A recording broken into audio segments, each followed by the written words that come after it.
What is going on, everyone? We're here again today. Now, I want to preface this video. By saying I genuinely do not believe a single person misused their Mega this season. Now, I think there's people that use their Mega slightly poorly, but I don't think there's a single person that trolled their Mega. Now, there's some people that trolled some Pokemon for sure. If I'm thinking of some people, I'm thinking Chris kind of trolled his Cresselia most of the season just by lunar dancing it. Who else?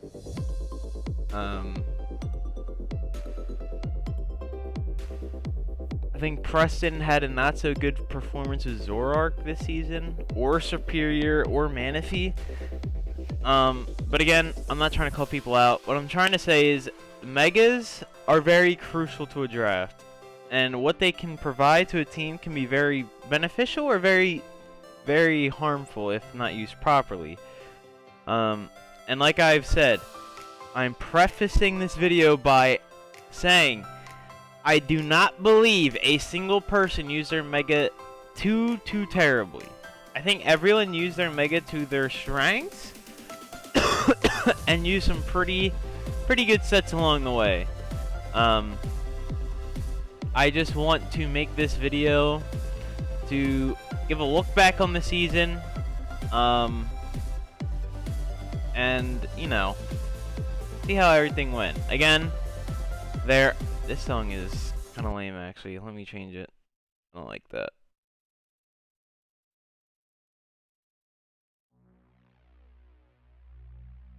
What is this? I can rock with this. Yeah, sorry. I wasn't feeling the vibe of that. Alright, but again, I think everyone used their Megas pretty well.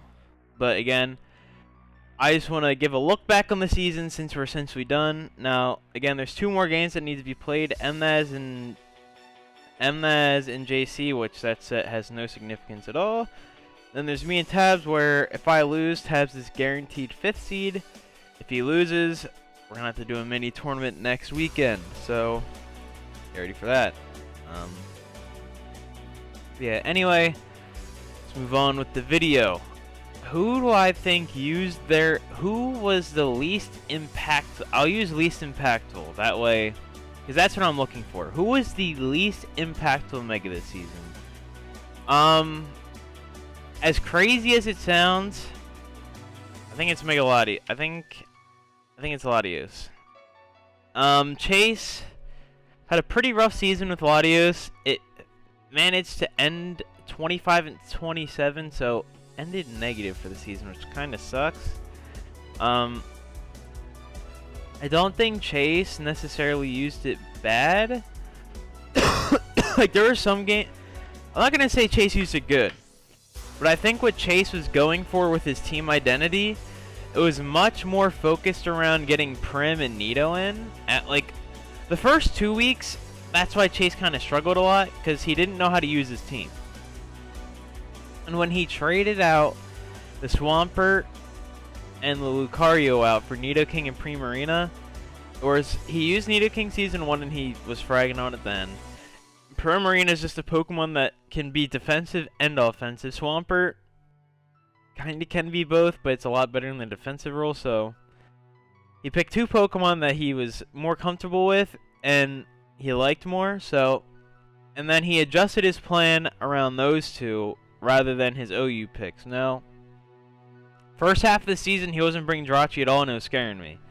He started bringing Jirachi more, started getting that Thunder Wave Iron Head in, just straight Iron Head at times, and his team started to perform a lot better. And Latios, as great of a Mega Latios is, it just wasn't it wasn't the focal point of Chase's team. And for what it did, I think it did its job. But compared to the other Megas on this list, it wasn't as impactful as them. So this is more of like an impact tier list. So I guess we can do Mega. And if we're talking about impactful megas, Latios has to be the least. Didn't really do anything. Like, it did its job and got out. It did what it had to do to get Nidoking and Primarina in and have them clean up the game, or have Jirachi clean up the game with some Iron Heads, you know what I mean? So again, not a bad season from Latios, but if we're talking about impact, definitely the least impactful mega, in my opinion. Now if we're moving on, this is tough. Because if we're talking like KD wise, Gallade has the next. Like it's so my next two that I'm considering between is Manectric and Gallade, and Gallade has 32 kills to Manectric's 24, but Gallade also came to every game. And also, fun fact, Gallade and Latios were essentially tied in KD going into this week or last week. Gallade got a lot of Shadow Sneak kills in one of his recent games, and it bumped it up all the way up to 32. Again, I know that is part of Gallade's job sometimes, is to get those Shadow Sneak kills. But I feel like Manectric probably gets edged out a little bit. Again, the job of Manectric, when you get it as a Mega, it's not supposed to necessarily be that impactful. So having it be down this low is really not on Wu. Because Wu's team, we all know what it's about.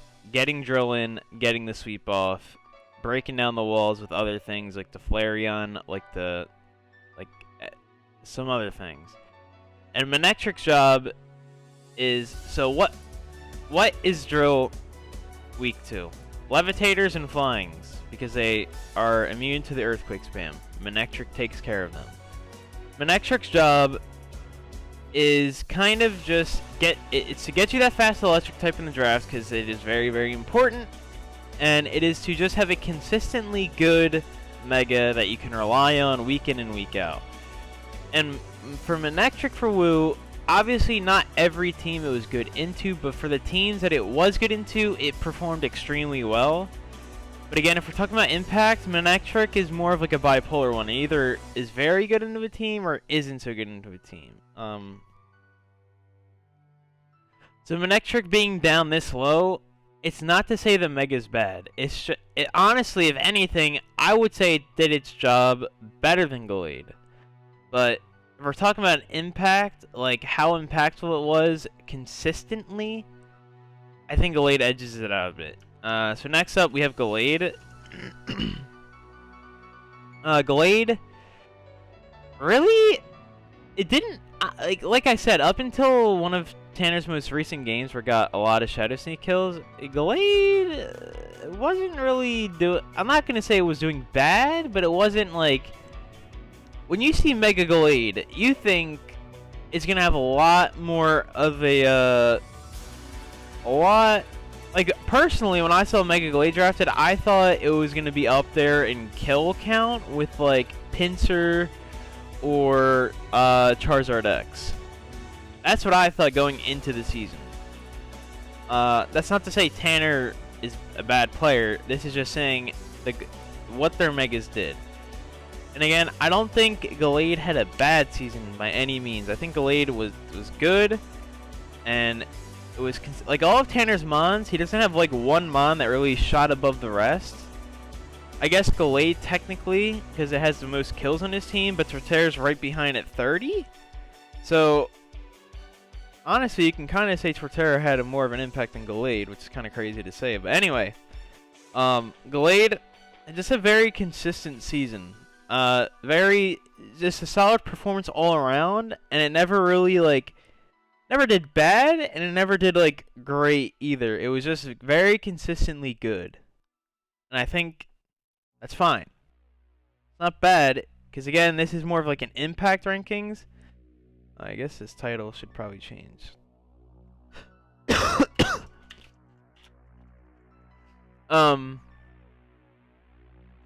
Again, for what Tanner was doing, He was getting the kills he needed for other Pokemon like Blacephalon or Nihilego to sweep, or Regidrago or Minior if they came. So again, not really. And again, Glade did its job. I should probably stop reiterating this by now. You guys are probably sick and tired of me saying this. But again, I'm not trying to hurt feelings with this. I'm just trying to say what I believe is the impact. In Glade's impact, it was felt. But compared to some other Megas, I don't think so. So next up, it's like another situation where I'm tied between Diancie and Audino. Because for Diancie, it came in like week 3, I believe B came in, and it had a solid performance.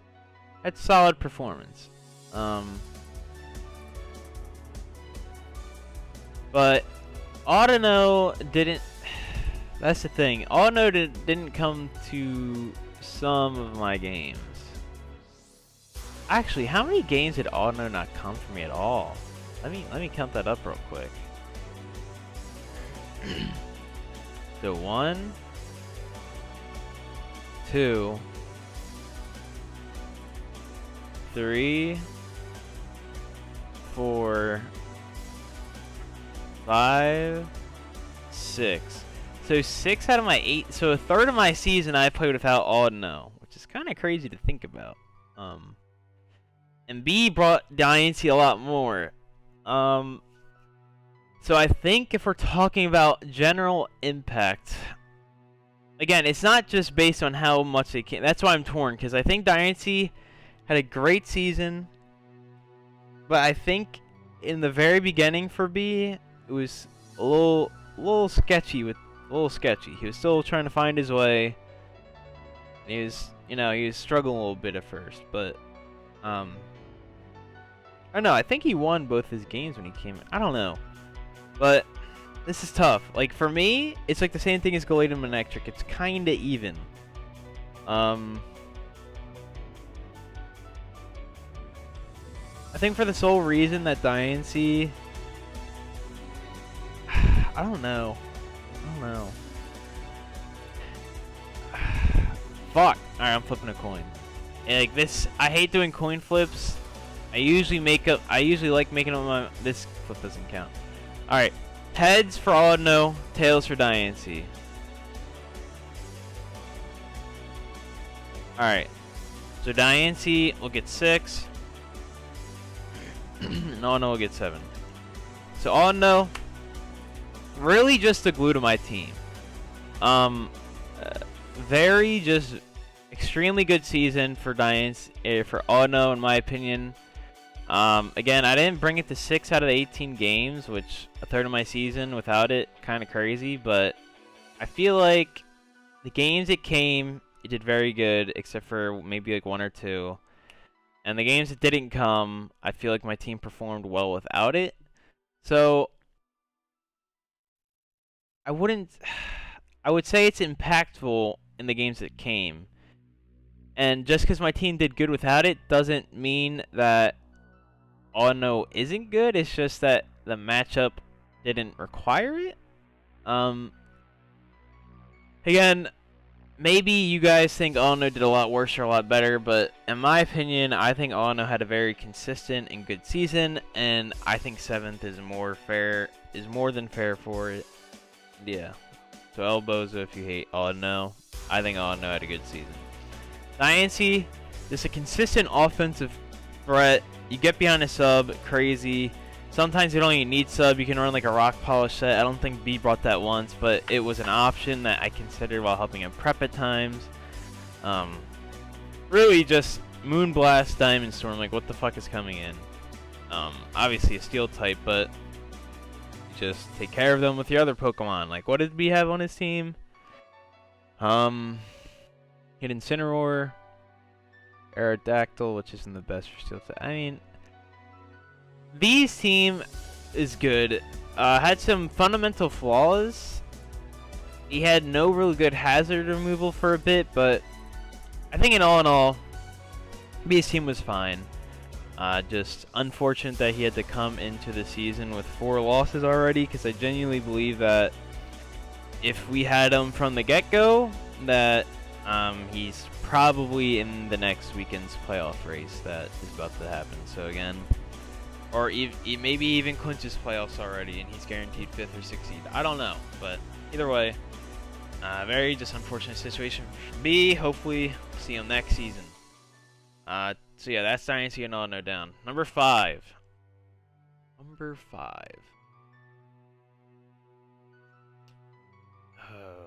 That's where it gets tough. As controversial as this might sound, I'm putting Scissor here. Now let me explain myself. Scissor, yes, it's currently in the kill lead with 55. Tabs could technically take it away with Low Punny, depending on how well Low Punny has against me, but assuming that Low Punny doesn't get 10 kills or more, Scissor is our regular season kill count leader. Again, side note, I will be counting the kills for this weekend tournament coming up as part of the regular season, just for simplicity's sake on the doc, but I don't think it's necessarily fair to say it's not regular season, it's not post. I don't know. If you guys care about kills, whatever, but Mega Scissor is our regular season kill count leader, most likely, unless, like I said, Low Punny has a great set against me and 6-0s my team a lot. So yeah, Mega Scissor, 55 kills. I'm changing the song again. This is starting to piss me off a little bit. I can't listen to the same song on repeat a lot. I'm sorry, y'all. I can't do it. Let's just play this playlist. Here we go. So again, Mega Scissor, kill leader. And you might be saying, well, how's it down here? And I'll explain why. The first, like, 3-4... I would say the first, like, 3 to 4 weeks, Scissor was struggling a lot. I think he only had, like, 5 or 6 kills, and he had, like, a lot of deaths. But it was around, like, week 4 to week 5, Scissor just started 6-0ing everyone. Like, literally just started sweeping everyone's team. So I think it was from, like, week 4 or 5 until, like, week 6 or 7 that Scissor literally just went on a rampage, and that's where he racked up all of his kills. And honestly, if Preston kept performing like that with Scissor, Scissor would very easily be number 1 on this list. But where it's very crucial to understand is that Scissor died a lot. Like, I think, yeah, Gudra is in first place with most deaths at 35, and then Scissor is right behind it at 32. I get Preston went to a lot of game 3s this season, and he brought Scissor and Gudra like every game. But that Scissor, he was overestimating Scissor in the rain. Scissor in the rain can eat a fire hit if absolutely necessary. If it's physical. If it's special and you have no special bulk, you're most likely still not living the hit. And I think that's why Scissor is down here for me. When Scissor was in its peak from like that mid-season run, best Pokemon in the league hands down. But outside of that mid-season run, like in the beginning of the season, towards the end of the season, it really just fell flat on his face and didn't really do anything. Again, I think it's attributed to the fact that he was just overestimating what Scissor can do in the rain.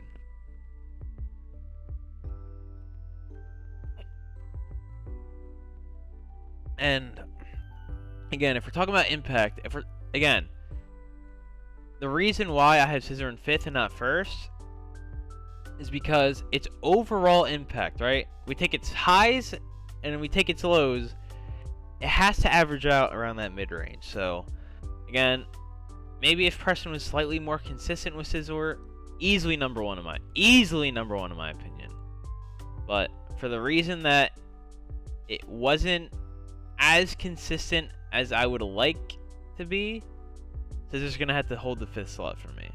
Again, solid performance from Scissor. Preston went on an absolute rampage with it. And I think truly, in my opinion, truly deserving of being an MVP candidate in the forum. Let me see. I believe it's on there. If it's not, I'll add it to it. But I believe I added it to it. Yeah, Mega Scissor is on the MVP. Yeah, so it's MVP for a reason. Number 4. this is where it gets tough as well. But I believe Charizard X goes here. Charizard X had a very interesting season, to say the least. I believe the first... Let me pull it up. I can actually grab their seats. Kills and deaths. So coming out of week 1, Charizard had 14 kills and was in second place behind Minior. Coming out of week 2, it was at 22 kills already. And then, as soon as we got done week 2, Charizard started to plateau a bit. Coming out of week 3, Charizard only had 24 kills. Coming out of week 4, Charizard had 24 kills. Coming out of week 5, he got 2 more at 26 kills. And then after that, he plateaued like the rest of the season. Towards the end, he started getting his kills again, but Charizard had a very strong early game. And I think I should put Charizard behind Scizor. No, I'm going to agree with that. The reason why I'm keeping Charizard above Scizor is that because Scizor had very high peaks and very low valleys. Charizard's peaks and valleys are more condensed, like they're closer together. And I think that's very important. Because when you're talking about impact, if half the season you're extremely impactful and then the other half you're not really doing all that much, your impact, Charizard, it was a threat. I'm not saying Scizor wasn't, but what I'm saying is Charizard was always there. Obviously, teams learn to just get Stealth Rocks up against Chris, and that's just how you deal with Charizard, but really just... It's just one of those things where Charizard just, even when it was at its low, it was still what's coming in on a Tough Claws, Dragon Claw, or Flare Blitz from Charizard? Like something's taking 50%. So I think Charizard still had a very good season. It ended with 40 kills and 24 deaths. That is very good. So again, I think Charizard, in terms of general consistency and general impact, I edge it out very slightly over Scizor. Very slightly. But I think this is fair in my mind. Number 3, to no surprise to anyone really, if you're around for Season 1, Alakazam. Alakazam is just, end of the season, 43 and 26, just a very good season. And I think Alakazam is the perfect mon for MNAS in my mind, because when you think of MNAS, we all think just a very consistently good player. And Alakazam is just a consistently good Mega. You bring it in late game when everything's weak and nothing can outspeed it, and you just click Psychic or Psyshock, Shadow Ball, Focus Blast, and you just sweep the team. And that's what Alakazam did. And again, Alakazam just, it forces you to bring things like Sucker Punch and Shadow Sneak and just general priority. It forces you to scarf certain Pokemon that you wouldn't otherwise want to scarf. And it forces your game plan to change a lot, because your game plan becomes, don't let Alakazam get behind the sub. Because if Alakazam gets behind the sub, it can be very hard for you to win. Now, MNAS didn't bring sub Alakazam to most of his games, I believe, but that's because I feel like he didn't even have to. Alakazam was just putting in the work. And I feel like when you talk about the other Megas, they get talked about. I feel like Alakazam gets hidden under the other Megas in terms of talk. But Alakazam did very good. I think it was a very under-talked... Like, when people were talking about Megas, everyone was talking about Scizor, Charizard, Chase dogging on the Latios, but I think Alakazam just had a very good season. I think a very consistently good season. That's why I'm putting Alakazam at 3rd. Just very consistently good, and did its job And there was very few sets where Alakazam didn't perform when it had to. Number 2 and number 1. Number 2 is going to be Pinsir, which means number 1 is going to be Lopunny. And I'll explain Pinsir first. Pinsir, been around since week 1. Obviously, there's that one game between Tabs and JC that we couldn't count the kills, so slight discrepancy in the kills for both Tabs and JC, but regardless, Pinsir, obviously JC still needs to play Mnez, but as of now, as of recording, Pinsir sitting around 39 kills, 21 deaths. If I were to make an assumption, Pinsir probably goes up to like around 45-ish. Probably goes around Lopunny. So Lopunny and Pinsir had a very equal season. They both were definitely the most scary Megas to prep against, in my opinion. Because, like I said, if Scizor was more consistent, Scizor would easily be number 1. But he wasn't, and that's why he's number 5. But Pinsir was just consistently great, but I think if we're talking about the most impactful Megas, Lopunny is that, hands down. Chris had it last season. It was impactful then, and Tabs had it this season, and by God, it was insane. Just to give hindsight, Tabs didn't even have Lopunny till week 3. Because that was around the time everyone was having their roster apocalypse and everyone was changing up their rosters. Everyone is doing their free agency moves in. And that's when he dropped Medicham for Lopunny. And Medicham had 11 kills before it got drafted, or got traded away to free agency. So if we count those 11 kills to Lopunny, Lopunny is sitting at 57 kills and is the kill leader for this season. And there's just no way you can say that Lopunny wasn't the most impactful Mega. Lopunny is just that bitch. Lopunny just gets in there and just starts hitting shit. Lopunny is just the most absurd Mega, in my opinion. With Scrappy being added, the added buff they gave in Gen 8 where you can't get affected by Intimidate, that, honestly, it puts Lopunny, because when we talk about previous Megas that are on the nice edge of being banned or unbanned in draft, you think of the Lottie twins, you think of Mawile. Mawile wasn't even allowed in most draft leagues until around like Sun and Moon or Ultra Sun and Moon. So Mawile is still like was on that edge for a while. Metagross was on that edge for a while until everyone realized it was just absolutely broken. They banned it. And Lopunny, with these buffs, and now getting access to close combat, which I didn't know till last night, Lopunny is on that edge of like, should we ban it or should we not? Because it is just so fucking good. It is ridiculously good.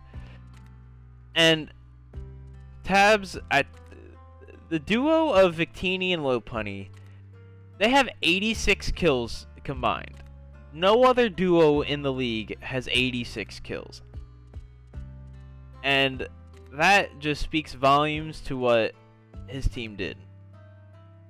And Lopunny, like Pinsir, I'm not saying it was obviously second best Mega in the league in my opinion. But Lopunny, it came in week 3 and out-fragged everything.